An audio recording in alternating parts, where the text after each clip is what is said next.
Qu'ils soient basés en Syrie, en Irak, en Turquie ou en Iran, ils se font bombarder, tirer dessus ou arrêter. Ce sont les Kurdes, l'un des groupes ethniques apatrides les plus importants du monde. Ils seraient composés de 30 à 45 millions de personnes réparties dans 4 pays.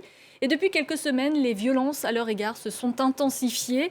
D'abord avec cette offensive aérienne menée par la Turquie dans le nord de la Syrie et de l'Irak. L'opération a été baptisée Griffe épée. Ensuite, avec ces attaques répétées de l'Iran, aussi bien sur son propre territoire que de l'autre côté de la frontière irakienne. Alors, pourquoi un tel acharnement? Les Kurdes représentent-ils vraiment une menace pour Ankara et Téhéran? Ou bien servent-ils plutôt de bouc émissaire à des régimes contestés qui sont bien contents de faire porter le chapeau à cette minorité qui dérange? Eh bien, c'est avec vous, Adel Bakawan, que nous allons aborder toutes ces questions. Bonsoir. Bonsoir. Vous êtes directeur du Centre français de recherche sur l'Irak. Commençons, si vous voulez bien, avec cette offensive turque qui a débuté mi-novembre.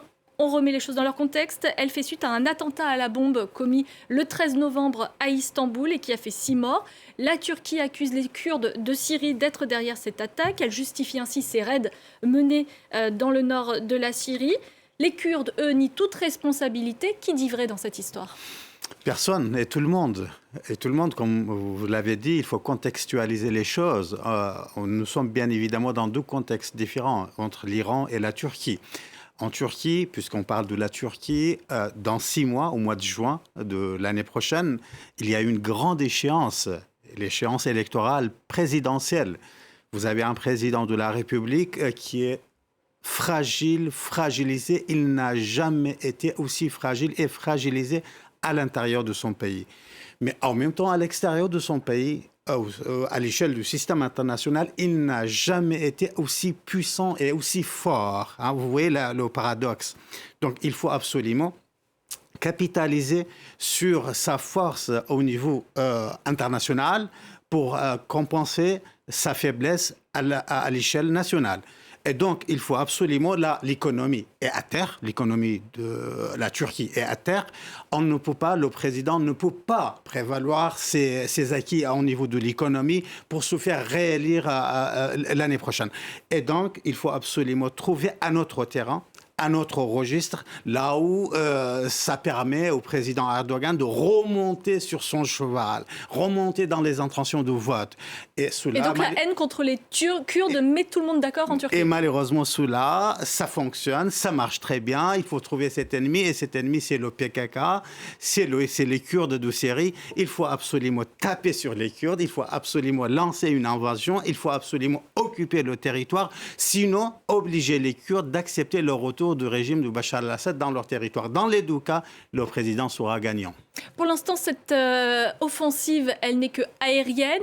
Erdogan menace également d'une offensive terrestre. Est-ce qu'il va mettre ces menaces à exécution? Il a toutes les cartes pour mettre en place, en exécution, ces menaces. Parce que tout simplement, les États-Unis d'Amérique ont besoin de Recep Tayyip Erdogan plus que jamais. L'Europe a besoin de Recep Tayyip Erdogan. La Russie a besoin de Recep Tayyip Erdogan, l'Iran a besoin du Recep Tayyip, la Syrie, Bachar al-Assad, qui est en train de normaliser ses relations avec Erdogan, a besoin du président turc. Tout le monde a besoin du président. Et donc, aujourd'hui, en 2018, en 2017, 2018, 2019, il y avait quand même une communauté internationale qui était en mesure de s'opposer à Erdogan. Aujourd'hui, parce que tout le monde a besoin de Recep Tayyip Erdogan, à mon sens, personne ne pourra l'empêcher. L'argument de Recep Tayyip Erdogan, c'est qu'il veut sécuriser sa frontière avec la Syrie et qu'il veut que les Kurdes soient éloignés de 30 km de la frontière turque. Est-ce que c'est finalement une demande légitime d'éloigner la menace kurde? Écoutez, la demande, la question de la légitimité est relative. Ça dépend pour qui. Hein. Pour les Turcs, si je réagis comme un Turc nationaliste, bien évidemment, c'est tout à fait légitime. Si je réagis comme un Kurde, bien évidemment, ce n'est pas légitime. La France a demandé à Recep Tayyip Erdogan à ne pas mettre ces menaces en exécution. Les États-Unis ont demandé, la Russie a demandé, l'Iran a demandé, l'Irak a demandé, mais demander, c'est-à-dire cette invasion aux yeux de la communauté internationale, n'est pas légitime. Donc, je ne sais pas si on peut parler en termes de légitimité, mais par contre, la Turquie pense que sa sécurité nationale est menacée par les Kurdes du PKK qui dirigent le Kurdistan syrien. Donc, il faut absolument éradiquer cette menace. Numéro 1. Numéro 2, il faut le dire immédiatement, il y a environ 4 millions de réfugiés syriens en Turquie. Désormais, c'est un problème sociétal, social, économique. La société turque vit très, très, très mal cette expérience-là. Et Recep Tayyip Erdogan a pour histoire, si il occupe la ville de Kobane, la zone de Kobane. D'y placer les réfugiés syriens. Exact. Construire une zone.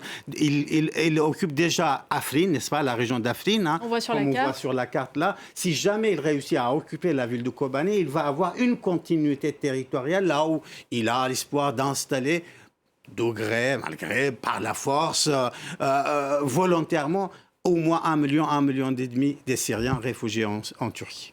Si on se penche maintenant sur l'Iran, en quoi les Kurdes, cette fois, dérangent le régime des mollahs?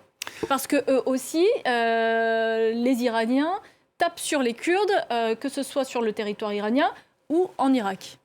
Écoutez, c'est une très très bonne question. Dans le contexte turc, vous avez un État indispensable. Tout le monde a besoin de cet État turc. Tout le monde a besoin de Recep Tayyip Erdogan. Il est le seul qui réunit à la fois les Ukrainiens et les Russes, n'est-ce pas, autour d'une table de négociation. Tout le monde a besoin de lui et donc un État acceptable, respectable à l'échelle internationale. Or, dans le contexte iranien, vous avez un État maudit, vous avez un État voyeux, un État qui est en dehors de la communauté internationale. Et cet État-là, pour la première fois, se sent menacé. Et cela, vraiment, je discute régulièrement avec les dirigeants du Moyen-Orient avec des grandes responsabilités qui sont en discussion avec le régime iranien.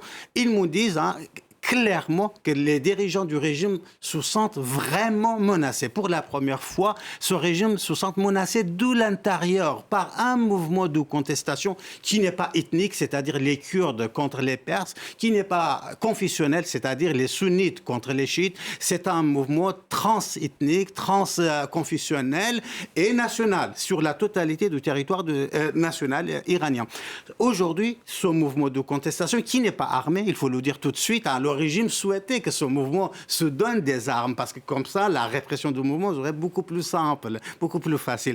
Et donc là, le régime qui se sent menacé, il n'arrive pas à réprimer et contrôler le mouvement. Il faut absolument trouver un ennemi. Et cet ennemi, c'est les deux partis kurdes d'Iran installés au Kurdistan irakien qui s'appellent Komala et le PDKI, c'est-à-dire le Parti démocratique du Kurdistan d'Iran, qui refuse catégoriquement la militarisation du mouvement de contestation. Mais cela, ce n'est pas important parce que ce qui est le plus important, c'est que l'Iran instrumentalise leur installation au Kurdistan irakien pour les frapper à la fois par les drones et par les milices. Les missiles balistiques. Est-ce qu'on peut supposer que l'Iran et la Turquie finalement coordonnent leur offensive contre les Kurdes? Absolument pas. Je conteste définitivement cette thèse. Au contraire, aujourd'hui, dans les collèges, je suis au courant, je sais ce qui se passe. La République islamique de l'Iran soutient militairement, médiatiquement et politiquement le PKK. Si le PKK, par exemple, pourquoi la branche du PKK qui est installée sur la ceinture frontalière entre l'Irak et l'Iran, à peu près 250 km, aucune base de PJAK, qui est la branche locale du PKK, n'a jamais été bombardée. Non seulement n'a pas été bombardée, mais aussi grâce à l'appui, à l'accompagnement de la République islamique de l'Iran, le PKK gère une partie de la zone de Sinjar, qui se trouve au cœur de Mossoul, n'est-ce pas? Et donc, et même les combattants du PKK, une partie des combattants PKK dans la zone de Sinjar sont financés par les milices de Hashd al-Sha'bi qui dépendent directement de la République islamique de l'Iran.